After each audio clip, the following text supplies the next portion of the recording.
Magandang araw na naman po sa ating lahat at welcome na naman po dito sa channel. So, road to 900 subscribers pa rin po tayo.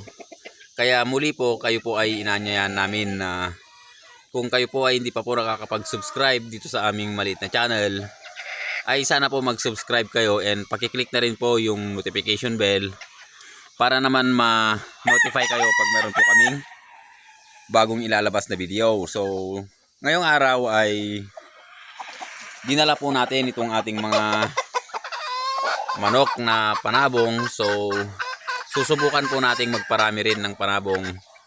And as a pet mga ka-agri, so libangan lang.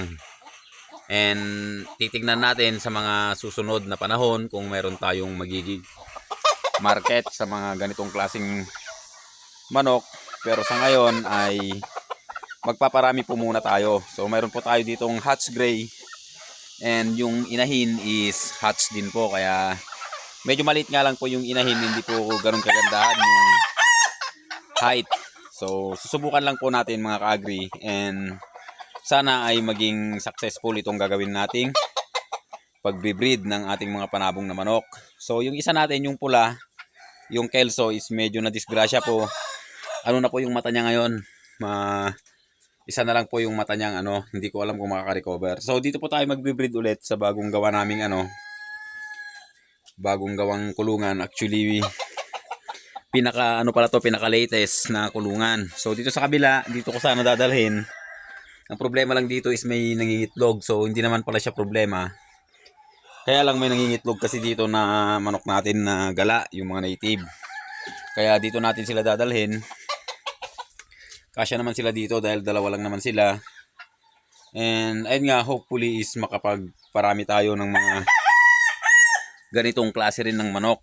So ayan. So nung una ayaw na ayaw ko yung ganitong kulay, yung talisayin na tinatawag. Pero meron naman tayo nito ngayon and siya yung available na rooster. So siya yung gagamitin po natin. Bali mamaya is papaliguan natin bago natin sila ipasok.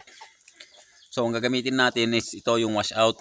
So ito yung gagamitin natin mamaya na pampaligo sa kanila. And ang ipapakain natin sa kanilang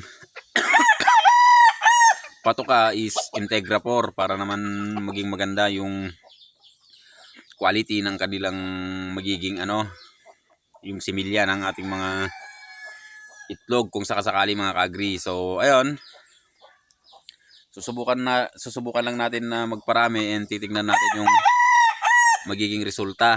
So ang problema nitong rooster natin dahil nga sa lagi siyang nakakulong, hindi masyadong nahawakan, ay nagiging po siya, matapang. Kanina binanatan po ako. Buti na lang at hindi mainit ang ulo natin, kasi kung mainit ang ulo natin is baka naihampas natin siya. So hindi naman, joke lang yun mga ka-agri. So ayun, susubukan talaga natin magparami mga ka-agri. So magaganda po itong ating mga alagang manok. Yun nga lang, yung inahin natin is hindi siya ganun kalaki. So subukan lang natin ng isang beses mga ka-agri kung ano yung magiging resulta.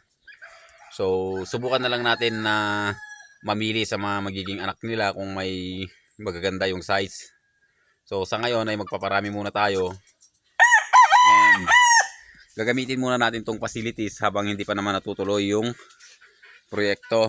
And napakaganda na sana ng area dito mga ka-agri. Problema lang is magagamit itong lugar. Hindi naman lahat gagamitin, kaya lang tatamaan lang mga ka-agri. So ayan.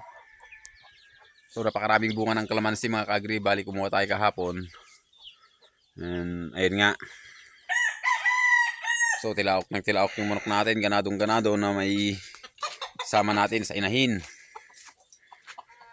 Kaya abangan nyo po yung magiging update namin sa dalawang manok na to kung magiging successful po yung pagpaparami natin sa kanila.